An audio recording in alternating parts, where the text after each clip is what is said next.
Hello, good evening, Tribuners. Welcome back with me, Tiara, in Indonesian News of Tribun Lampung. We will present you on updating and interesting information from every place in Indonesia. And here the complete news.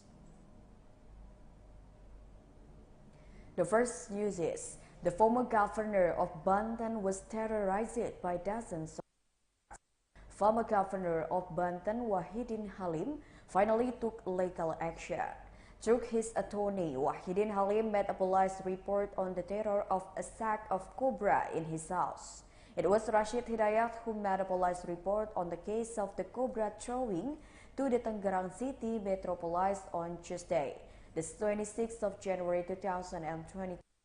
Rashid Hidayat said that the police report had been processed by the Criminal Investigation Unit of the Metro Tangerang City Reserve Police. When reporting to the police, Rashid Hidayat provided several pieces of evidence to strengthen the report. The evidence is in the form of 20 black cobras inside and CCTV camera footage showing the action of the terrorists. It is known that the terror of a large black sacrificial snake occurred on Wednesday, the 25th of January 2023, or several hours before the arrival of presidential candidate Anies Baswedan. His house was terrorized by a sack of cobras, Wahidin Halim reports to the police.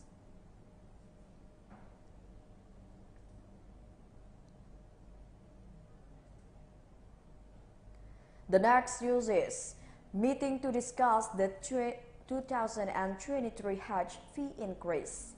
The Commission of 8 People's Representative of the Republic Indonesia held a hearing with the Directorate General of Hajj and Umrah organizing at the Ministry of Religion, Hilman Latif, to discuss the proposed Hajj fee of 69.1 million rupiah.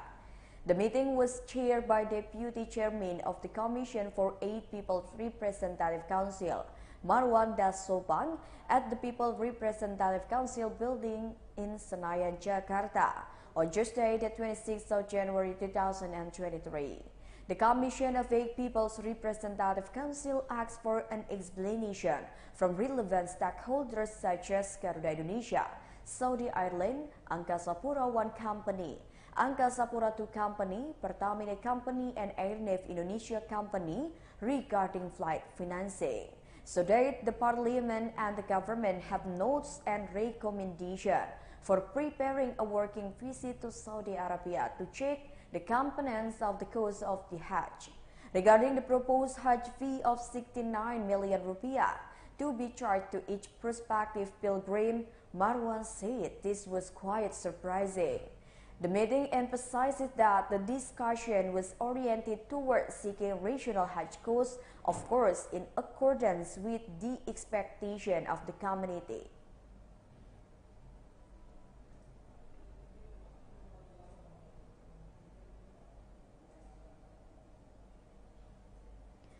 Hundreds of cows in Sragen, Regency are infected with lumpy skin disease. The case of lumpy skin disease in Sragen, Regency exploded again.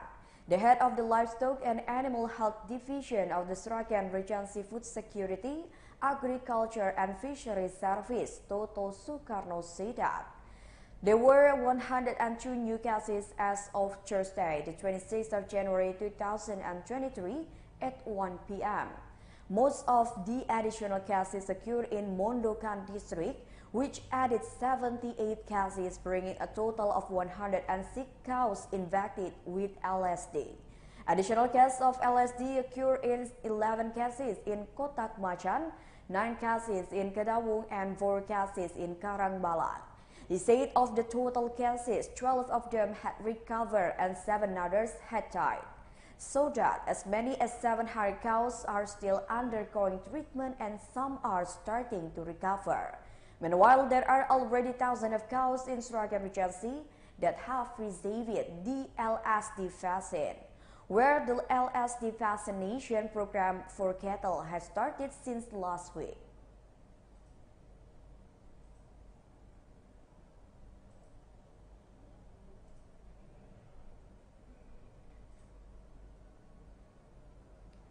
The next news is, a python entered the service office in Central Kalimantan.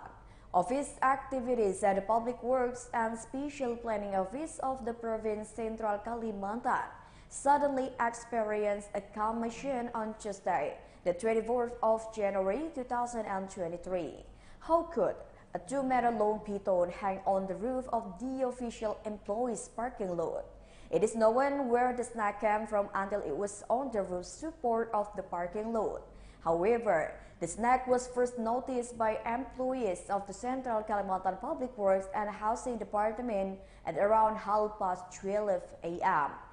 The Palangkaraya Emergency Response Team immediately evacuated. Security guard for the Public Works and Public Housing Service Zone said that the first time the snake was noticed by one of the employees. He did not dare to evacuate the snack himself because he felt it was quite dangerous. At the same place, member of ERP team for the Animal Rescue Division, Hendra, confirmed that he had evacuated the pythons at the Central Kalimantan Public Works and Public Housing Agency. He said the evacuation process went smoothly, but there were a few difficulties because the snack was on the top of the root support of the parking lot. When measurements were taken, the snack was known to have a length of 2 meters and had just changed its skin and digestive food.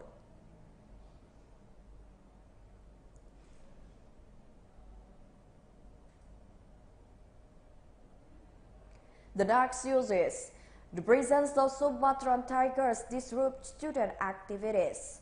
The existence of the Sumatran tiger that entered the residential area of the Siak Sri Indrapura city community was no longer detected on Wednesday, the 25th of January 2023. Even though the appearance of the Sumatran tiger in Siak had been going on for 10 days since the discovery of its raid on Monday, the 16th of January 2023 in the village of Suak continued. This matter disturbed the sense of security of the civitas of the Siak State Senior High School, because this school is directly adjacent to the forest and close to the finding of Sumatran tiger tracks. Tribun Pekanbaru.com explored the atmosphere of the Siak State High School community on Wednesday, the 25th of January 2023 in the afternoon. Students no longer dare to gather during recess at the back of their classroom, which is bordered by bushes.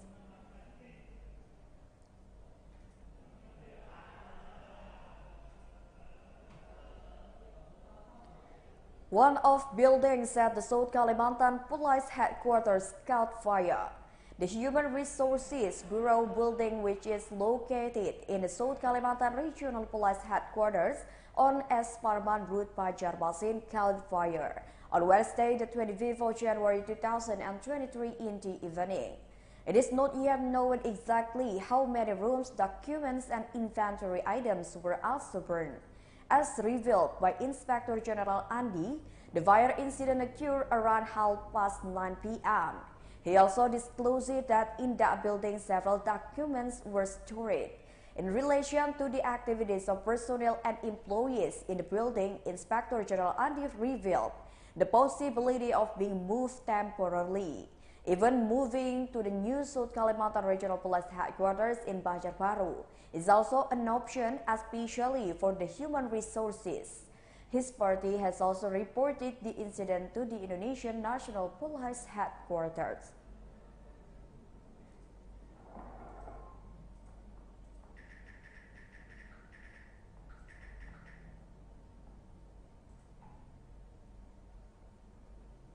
The last uses raw flood in Mempawah district.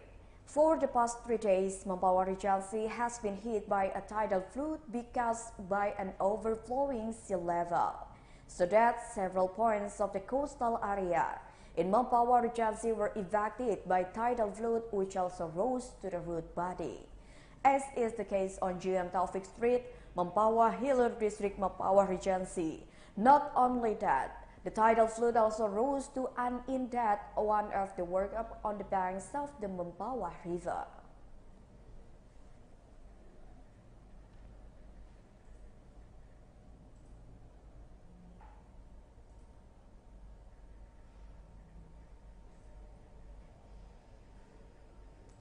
Well, I think those all the news for today with me, Butiara. Don't forget to follow us in YouTube Tribun Lampung News Video, Facebook Tribun Lampung, Instagram @Tribun Lampung, and TikTok @Tribun Lampung for further information. Thank you for watching and have a nice day.